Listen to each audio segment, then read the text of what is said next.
Bonjour à tous.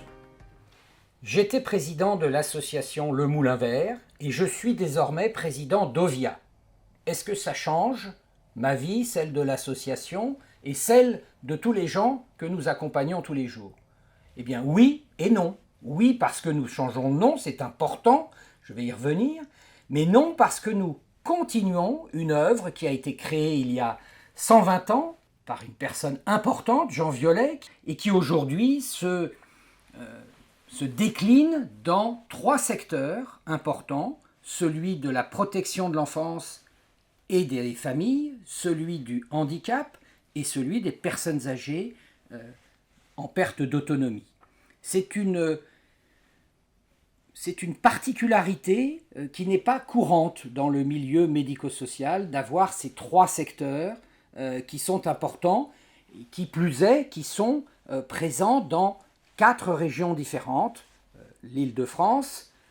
la Bretagne, la Normandie et Picardie, anciennement aujourd'hui Hauts-de-France. Et c'est pour cela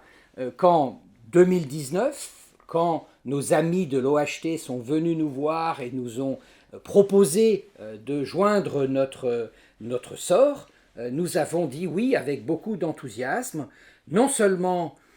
pour développer notre activité, pour innover, mais aussi pour continuer ce qui avait été fait de façon extrêmement importante, en créant de nouveaux établissements, en créant de nouveaux services. Parce que l'action sociale, c'est comme beaucoup de choses dans la vie, il faut que ça bouge, il faut que ça innove, et les associations sont là également pour porter de l'innovation, comme Jean Violet l'avait fait il y a 120 ans. Nous devons aujourd'hui être plus près des besoins des familles, plus près des besoins des personnes qui ont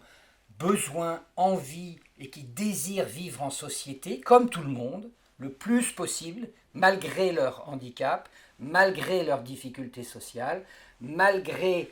leur fin de vie, souvent difficile, eh bien nous devons le plus possible leur apporter une vie la plus normale possible.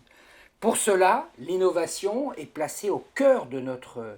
système, au cœur de notre développement. Nous changeons de nom, Ovia c'est notre nouvelle appellation, c'est celle bien sûr que je porte au nom du conseil d'administration qui dirige l'association avec la direction générale, avec la direction des établissements, mais c'est aussi celle que portent évidemment tous ceux qui travaillent, les 1200 personnes qui travaillent au quotidien dans l'ensemble des services et des établissements Ovia, mais c'est aussi, je dirais, tous ceux que nous accompagnons au quotidien, qui font partie aussi de la famille Ovia et avec lesquels nous allons, dans les mois, dans les années qui viennent, connaître aussi des développements importants, toujours plus près de leurs besoins et de ce qu'ils souhaitent pour avoir une vie la plus belle possible, la plus normale possible et celle que nous sommes capables de vivre avec eux. Je vous souhaite une très bonne journée de présentation d'Ovia. C'est l'occasion, encore une fois, de revenir sur ce que nous faisons, mais aussi de se projeter vers l'avenir et c'est le plus important pour nous. Merci.